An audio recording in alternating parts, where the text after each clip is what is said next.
Welcome back to Style Over Substance with me, Scarlett. And my name's Mim. Mim is wearing her controversial jacket. The jacket isn't controversial. The styling was. Someone really didn't appreciate me wearing pink earrings with a pink Adidas jacket. But you know what? Fight the haters. It's fine, honestly, because I was channeling Chelsea. Were channeling Chelsea from Love is Blind. From Love is Blind. And she is like pink on pink on pink on pink. And I was like, if Chelsea can do it and be thriving and happy and successful. And you were too. That just person was not happy that she day. said that the dimensions and the ratios and the balancing or something between the earrings that were of like they were like little they were like seahorses or something, or like yes, they're seahorses. You are correct. Yeah. Pink seahorses. With this jacket just didn't go. It wasn't her vibe. It wasn't. It's between me and Chelsea. Yeah, there you go. Anyway, the jacket's back. And this week we are discussing Shein. Is that how we say it? I think it's Shein because from what I understand, it used to be called She Inside. So I think it's Shein and not Shan. Not because some people like Shine. Shine. I've heard. None of those make sense.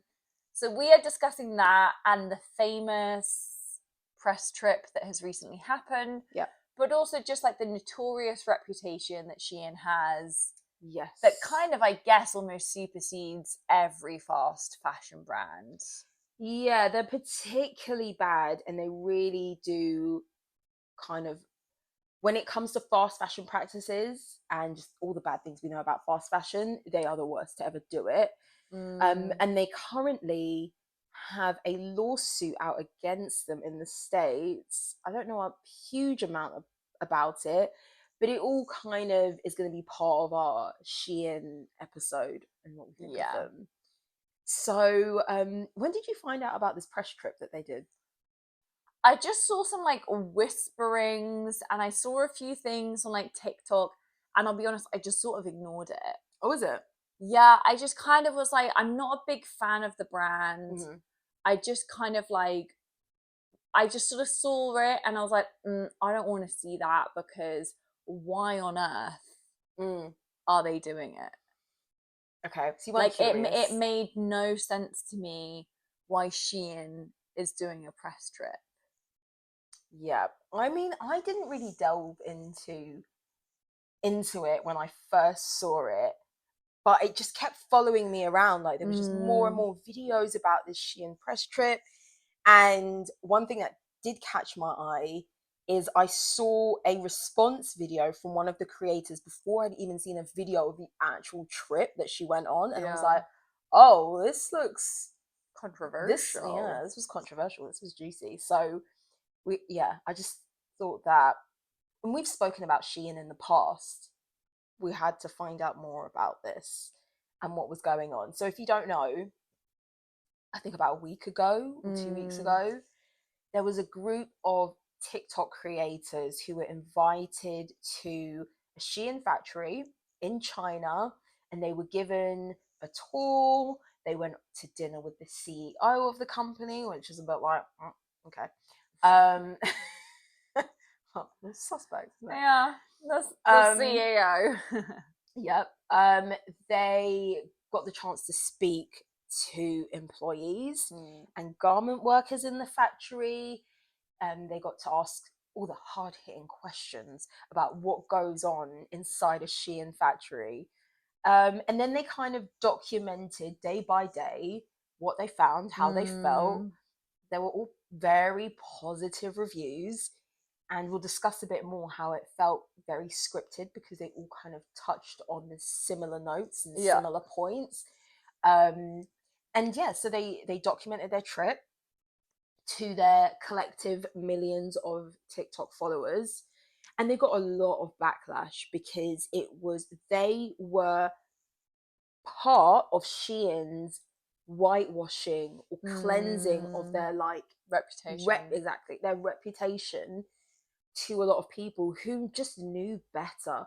I mean, there's been so many reports out already and documentaries made regarding the really poor labor practices and environmental practices of Shein, that this press trip just wasn't it.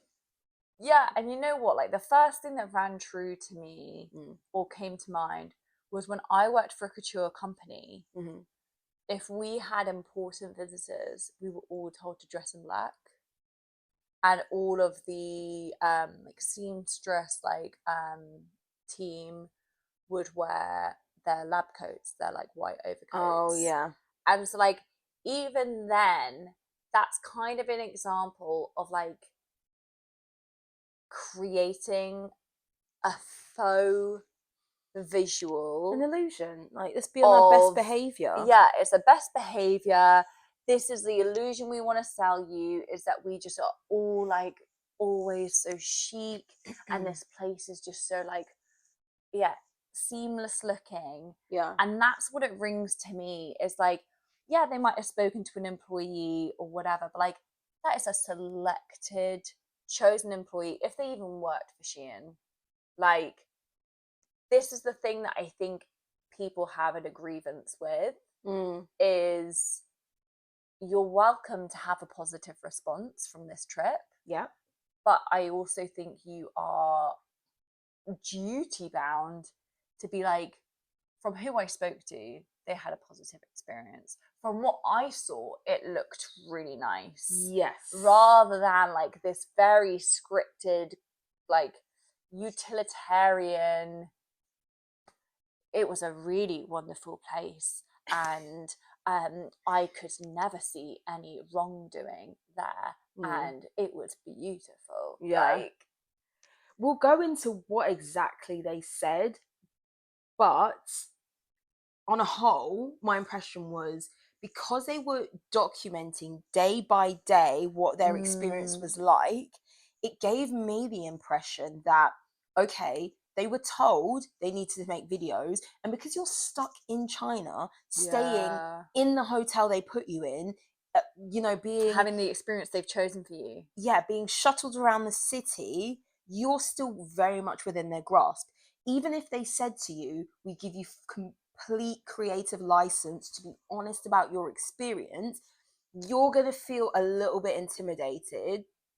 Yeah. To then go online in the evening and be like, yeah, this is shit. I don't believe a word that they've said to me. I believe I'm being duped. I believe this is not being honest, blah, blah, blah, blah, blah, blah. You're far less likely to say that. If anything, you would say, I reserve judgment at the moment. I'm only on day 2. Yeah. I've still got a week to go, or whatever it might be. I'll give you a full recap once I'm home. Yeah, you're going to really give a full, honest recap when you're back on your home turf, and not when the people who's paid for you to be out there in a country are still paying away. Yeah, in a country that is known for being fairly authoritarian, let's be honest. Yeah. And you've never been to the country before. If you're being made to document your trip day by day, you're less likely to be honest about it. And that in itself, regardless of whether they're paying you outright, they're scripting your videos for you, that is enough for you to give your audience a mild review. It's going to be far less scathing, than maybe what you would want to have created. And then, like, another point we discussed briefly is, I think it seemed like there's about 10 influencers on this trip. It was like a good size, but not massive amount. And we listened to some of the reviews, and it definitely felt like these reviews were being made by people who's never visited a factory before, for sure, never worked in the industry in that level. To know what the correct standard is, yeah, to know what the comparison is, to know what a factory should look like, because the videos that I saw, like when we just did some research, was not what a normal factory looks like. It looked like it didn't have enough people in it. it looked like outrageously calm. Yes. And like, let's remember, a factory is a production line. It is not meant to be cute. It's not meant to be pretty. Like, even if you're wherever makes your Louis Vuitton handbag is not some like pristine, the most beautiful thing. Like, it might look like it's falling apart, like at the seams, the building, like it's got old machines. Well, it's not state of the art. At the very least, like, I don't work in fashion anymore, but I do work in manufacturing. And at the very least, a fly friend. The machines are loud. Yes. And they're fast. And for Shein, that makes as much as it does, and I think it uploads like 2,000 new items on their website per day. And from what one of the influencers claimed, it's actually surpassed, its sales in a year surpasses that of Amazon's in the US, which is insane. A company of that size that is manufacturing at the facility they allege, it would be noisy. We did this in our last episode. I know, I'm really sorry. I'm a yawner. I think they know that by now. I think this is the first time it's ever happened. No, I yawn a lot. I'm really sorry, I do. Yeah, it would be, the numbers they would have to be churning out would be outrageous. That the machines would be going constantly. It'd be noisy at the very least. I know that a lot of garment workers are sewing these things by hand, but what I mean is, if it's not Shein. There's no needlework done but there. machine work is still constituted as by hand. No, but I more mean like it's noisy. Yeah, I'm saying that, like, even if they want to say that these are state-of-the-art buildings where a lot of it is being cut, measured, fabricated by machine, it would be cramped, it would be noisy, it would be hot. You know, it would be intense. That's what manufacturing areas look like. It doesn't feel like a car showroom. No. I think at best what they got shown was the sample factory. Yeah. At best. Yeah. But like, again, wow, that fly like really took the camera. That's also not my experience. I've worked for some places a lot nicer than Shein, and that's not what a factory looks like to me. That's not what a sample factory looks like to me.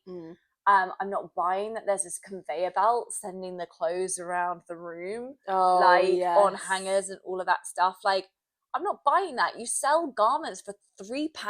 Yeah. Like, no, I just don't believe it. I just don't. And maybe that is one of your factories, but even in my experience of when I would visit a factory, I would visit a factory in Italy, but that would be like their front of house factory. And then they would outsource to factories in other places in Italy or in other countries. Yeah. So like, and we didn't even have huge numbers to produce like Shein does. Yeah. Like, I just think, like you just said, the fact that these people are naive enough to not realize that they don't know what they're comparing it to. Yeah. They're walking in and be like, oh, isn't this great? Oh my God, look how nice it is, without any awareness of like, hang on, I smell bullshit. Yeah. Because like you said, like, we don't even work in it anymore, but we're like close enough to it to know, I don't think this is how it is. Also, factory workers are never gonna sing about their job. I think this is a good time for us to talk about the claims that were actually made. So you touched on the point.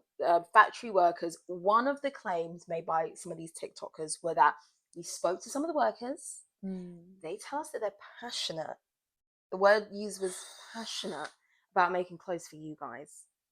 I was thinking to myself, look, that's bullshit. No one's passionate about their job. I don't care what job you do.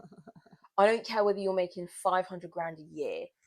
You're not passionate about it. You're there because you like the money. You might be really good at the job, but there's times when you're working that you're just like, I'm doing it to keep my job. I can't stand this anymore. Like, to say that they're passionate for sewing garments, seriously. it was just like, what did you think when they said that? I just, no. It's not true. I honestly feel like, and also if they did say that and you believe it, then you're stupid. Yeah. Because guess what? Like, I interview a lot of people in the role that I do now, and I'm selling a dream. Yeah, I'm selling the perfect company. I'm selling it on our best day. And like, and that's not to say that I'm lying, but I'm not gonna say, you know what, sometimes that person's annoying. Because guess what? Everyone is, and we all have our bad days. And I'm a kind of cynical person as it is. I'm never gonna skip to work. So like, I best believe that I don't think someone who's working a 12-hour day in a factory, who's bent over a machine making the same top all day long for like $4 a piece, is really passionate about what they do. They're passionate to put food on their family's table. They're passionate to maybe be able to do like what this job provides them. But like, and then there was the thing that people, they said that they didn't work long days. Oh, like we work 8 or 9 hour days. No, she's 6 to 8. Oh, 6 to 8. Yeah. I work longer days than that, and I sure. don't work that hard. Yeah. And when I worked in fashion, or did I work longer days than that? I think part of the problem is and that I was just drawing. I was just drawing the clothes. I wasn't making them. That's the thing. Some of these claims were not believable. Like if you're gonna, because really, like, and this, this also came after like someone saying that they'd worked 18-hour days, or was it like that's like it came after that someone had said they turn up at 8 and they don't leave till then the early hours of the next day. Yeah, exactly. So it's like the claims that we hear about Shein are so bad that you could just give us like normal responses, normal factory worker responses, and it would be far better than what we've been told so far. Sometimes the days can be long, but you know what? Like, it's okay to come out with 6 hours they worth look of work. after us well. Fine. Yeah, but they were overshooting it, to be honest. 6 hours. That was the whole thing. And then being like, and they were asked what their commute was, and it was that they lived nearby. And like, I commute, like, if I go to the London office, I'm commuting an hour. Yep. Like, they're a factory's in the middle of nowhere in like, I just. Some like business park. Yeah, you aren't living locally to that. Yeah. It's unlikely, and especially for Shein workers to be saying that they work 6 to 8 hours a day. No. And what else did they say in these TikToks? State of the art facility. The machinery takes most of the workload from the like the machines basically help the workers. Yes. Yeah. Which is Are they talking about the little carousel? I don't know. I think all parts of it. But also again, like if you've never seen it, there are like you can get robot cutters that cut out 50 layers of fabric. Yes. You know, so like if you've not seen that before, that happens everywhere. That's not just at Shein. Like this is the issue, is that like we're saying, like they have no good comparison, but also to imply that like, you know what, those workers, even in those 6 hours, they're being helped out by machinery. Yeah. Wow. Like that's like saying my laptop helps me out. That's a good analogy. Thank you. Like artificial intelligence is not taking over garment workers. Yeah. And another thing that I think was a really good point, in the comment section of one of the videos, the journalist who had actually done an investigative piece for Channel 4, I think it was called Untold, Inside the Shein Machine, she left a comment and said, listen, these things that you speak about, how, you know, the things that you refer to as rumors are not rumors. They are proven claims with evidence that are backed up by video of what myself, me being the journalist, and others have documented. It's not that like someone's just come out and they've they're being really ignorant and they want to tear down Shein, and so they're making all these claims. It's like, no, these are not rumors, they're facts, you know. Another thing that was really interesting was the topic of child labor in the factories. Go on. Basically, I think they got asked like about child labor, and someone was like, "Oh, I've never seen a child in here." No children, no one who looks like a child, at least.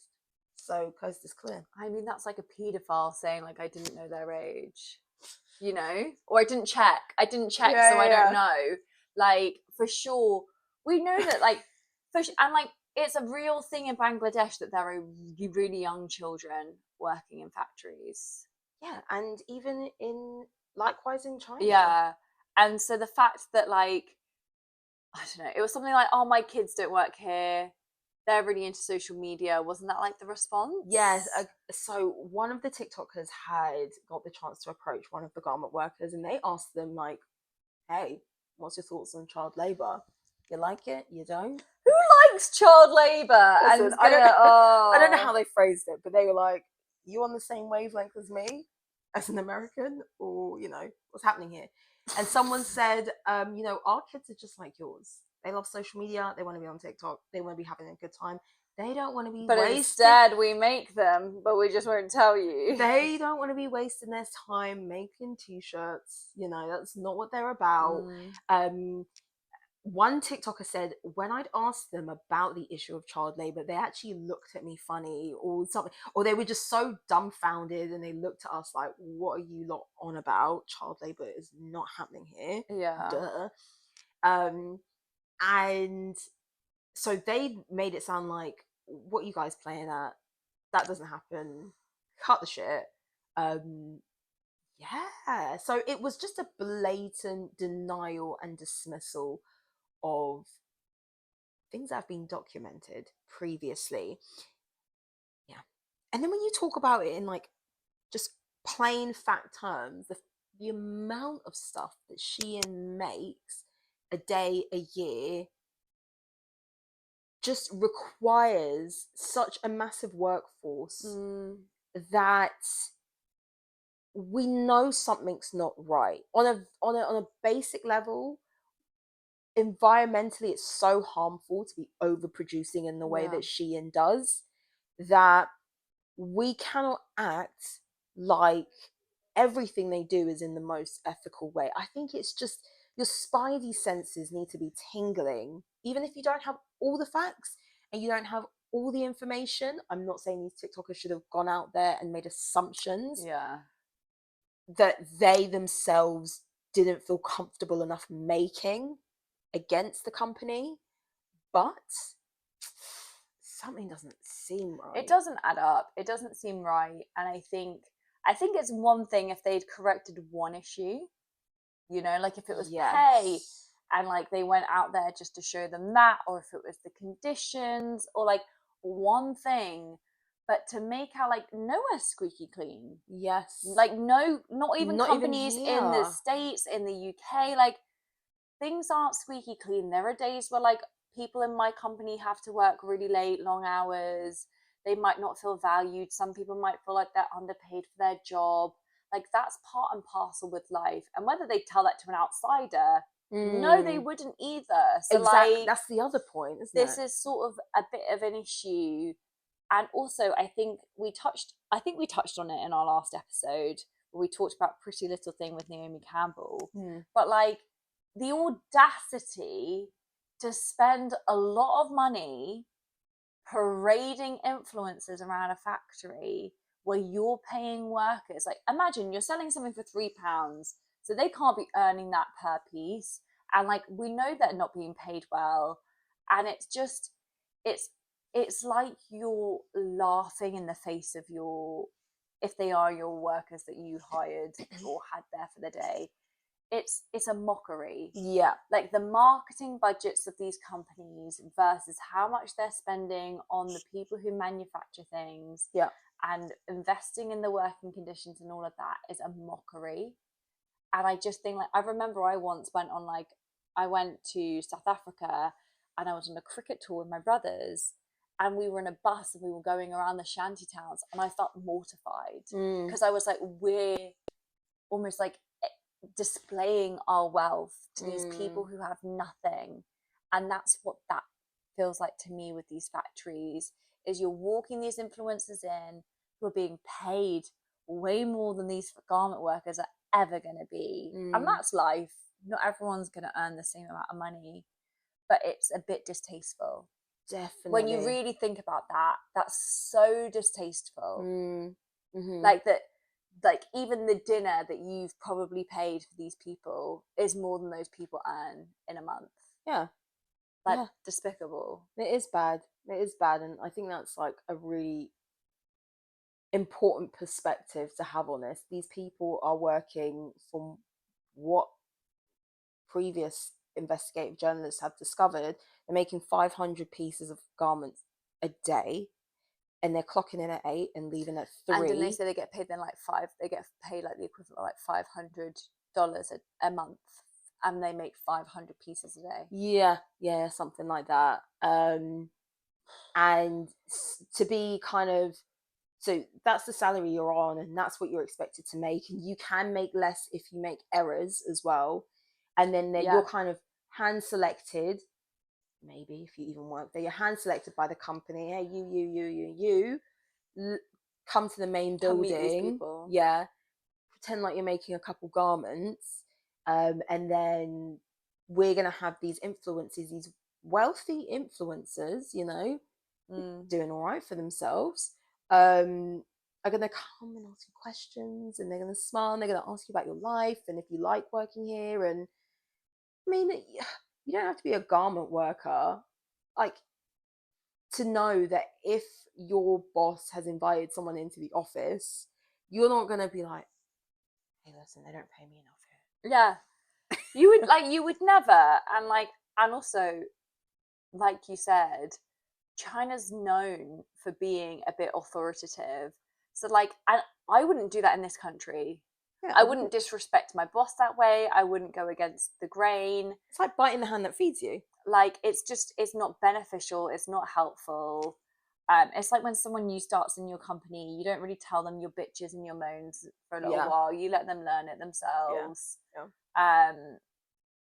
So it just then the way it was spoken about felt so artificial. And you're allowed to have a positive experience. Yeah. You really, really are. But the language being used and sort of the roboticness of it and the unnatural way. If I had a positive experience, yes, I'm a bit cynical and whatever, but I would never be talking the way these people were. This brings us on to our next point of how much these influencers had defended Shein to the nth degree. It's like they were defending their cheating boyfriend. Oh my god, you're doing really well with these. Thank you. I really like an analogy. Yeah. But it was like you're being like, girl, you need to leave him. Yeah. And I'm like, but you don't know how good he treats me. You don't know him like I know him. If you'd seen him with your own eyes, then you would know how much he loves me. Because I know you come with all your prejudice about my boyfriend because he's a different race to you. Okay? But that's racist. Really, no, but the issue also is that one of the influencers tried to imply that the backlash was of a racial motivation. Yeah. Basically, she was saying that as an investigative journalist, I thought she was joking, but other people don't seem to take it that way. She said that she'd seen things with her own eyes. She had the kind of wherewithal and intelligence to keep an open mind, to see things with her own mind, ask the hard-hitting questions, and get the honest answers from people. And from the data that she's collected, is Shein is great, Shein is amazing, and all you lot are hating bitches. That's basically what. And racist bitches. Racist, hating. I think it was like she was trying to imply that, like, how dare you assume that of a place in China? 100%. And it's like, well, first of all, I've seen the news. Yep. Like, if I said that about a factory in Bangladesh, I'm not being racist. It is a known fact that working conditions in factories in Bangladesh are not good. It's also a fact in the UK that working conditions in clothing factories aren't great. We saw the whole thing with PLT and not paying workers well here. Mm-hmm. Like, I think it's a cheap shot. And like, actually, there's nothing really racially motivated from people saying, I just want your honest, like, I don't really think your feedback is honest. You could be talking about a factory anywhere. It actually doesn't matter where it's located, because if there are reports of wrongdoing, like, you know, it would be also like, you go into, you know, when women befriend murderers, they're like, but he seems so nice now. And it's like, but he also murdered somebody. He's not going to show you his murderous side immediately. Yeah. Like, I just think, yeah. I can understand how her explanation for all these like criticisms of her video would make sense somehow. Yes, in the States, people are fed a lot of negative information about China. Yeah. And that is true. China. By the way, that's a really bad Trump impression, if no one gathered. I think you've done better before. I definitely have, yeah. So I can see how that would make people go, am I racist for thinking these things? Yeah. But I think it's more important to consider those poor people in those countries and say they deserve better. Yeah. Than just to shrug off these sorts of issues. Shrug off like their issues. Yeah. I think she really felt like she'd done something by saying that. She felt like she'd I'm more saved open-minded. Shein workers, you know? Like, I checked with the CEO and I had a private dinner with him, which, like, probably you and the rest of the trip, but also was at the CEO. CEOs don't have that kind of time to be going on dinners with people. Like, influencers. No. I have never. Not CEOs. And, like, the company size of Shein as well. CEOs go on dinners with people who are going to give them money. Yeah. Investors. They will send their trainers. their marketing managers or their chief marketing officer, vice president of marketing, something like that. Yeah. CEO don't have time for that nonsense. That's what I think, genuinely. And as you said, especially for a company as big as Shein, they got better things to do. There's bigger problems. There's like a legal something they're sorting out. He's not got time for that. But it just felt like a real, like, I'm defending them so much. And I don't think I could think of a single company I would do that for. It's not worth it. You know what they say? It's like, it's not your father's company. Look, I love Coco, I love Chanel, I love all of that. But if they also had enough accusations, like even with Karl Lagerfeld, he was the face of Chanel. Like, I loved his designs. But he's not like a stand-up citizen. Like, I think you have to acknowledge these things. Yeah. And I think to potentially ruin your own career, your own reputation, your own integrity. Yeah, to be riding so hard for a company that really, like, whatever they paid you, they're not going to ride hard for you. Paid for your trip is just like peanuts to them. Yeah. But anyway, recently they are facing legal action. Basically, a group of artists are taking Shein to court for stealing their designs and profiting off of it. I believe it. And the thing is, in the States, there's a particular law that was created to go after the mafia back in the day. It was created specifically for that. It was like money laundering and I don't know what the word is, where you try to like extort people and whatnot. So these artists and creatives who feel like their designs have been stolen from them and Shein has used their designs to profit, they are basically going after Shein using that particular law because Shein owns a number of shell companies, and it's through their network of shell companies they steal and sell and distribute these designs all the way up to the Shein main company. As far as I understand, this, and then it's manufactured and sold. And so it basically blurs and obfuscates the responsibility of and the Shein. line of responsibility. Exactly. Of away from Shein being the perpetrators of this theft. Yeah. So really interesting. And the fact this is a no smoke without fire. Like, if that's an actual lawsuit, there must be proof.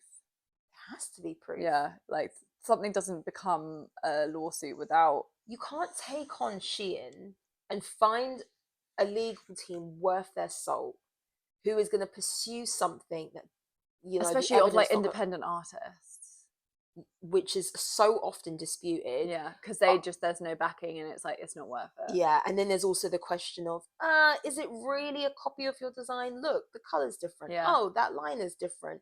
This is more like inspired by your work as opposed to a direct theft of your work. So you really have to like come correct when you're for sure, when you're an artist going after a massive international corporation. So I wonder what happens. I mean, I can't see how this press trip did Shein any favors. No, unless people believe these videos. But from what I understand, like in the true internet style, people have taken the influencers' videos and then they're like evaluating it themselves. That's like what we watched just now. Yeah. Of like people were like, well, and then this happened, and then this happened, and like trying to piece it together. And it feels like people aren't buying it, and people are trying to like poke holes in all this documentation of the trip. So yeah, I don't think it. I mean, it's not going to impact Shein. I think whoever shops there. But I don't think it's going to have any impact on Shein, if I'm honest. I think all the impact is going to come down on the creators. Influencers. Yeah, definitely. They're going to defaming their names. They're going to get the brunt of the negative press by just being associated with it. And to be honest, initially, before I'd even watched the videos, I thought it was like a trip they'd been invited on. And it's like, you're free to go and make up your own mind about it. But then once we saw the videos, it was like, clearly they're getting paid or coerced to only have positive reviews about Shein as a company. Because it was overly positive. It was so overly positive. So, yeah, I mean, if they invited me on a trip... Don't go. I'm not going now because I know better. But if a company invited me on a trip, I would be like, okay, I'm gonna go free trip. Let me see what it's about, and I'll make up my own mind. And that's often anything, right? The thing is, influencers get sent loads of stuff, but the idea is often like a no obligation. Yes, to post. That's what it should be. And then there are times where someone will pay you to post about their product, but then obviously there's a clear like advertorial mark. But I don't know to what extent the creators of these videos had actually clearly demonstrated we were paid outright, you know. But even if they weren't, even if they felt like the general thing is, I understand I'm meant to give a positive spin because they've flown me out to China and they're feeding me. Which, like, for sure, I'd feel that way. Of course. Yeah. I don't know. I'm not saying that they would do this, but when you're in someone else's own turf, you're going to be like, I'm just going to bite my tongue and then I'm going to go home and create my video. Oh, well. Well, let us know what you thought about Shein's influencer brand trip. Did you believe a lot of the claims? Were you surprised to see what you saw? Were you disappointed? Were you happy to see a whole different side of Shein? What's your view on them as a company? And yeah, we'd love to hear your feedback. But you can follow us on Instagram, TikTok, of course. You can email us with your suggestions. We'd love to hear from you. And we'll see you next week, guys. See ya.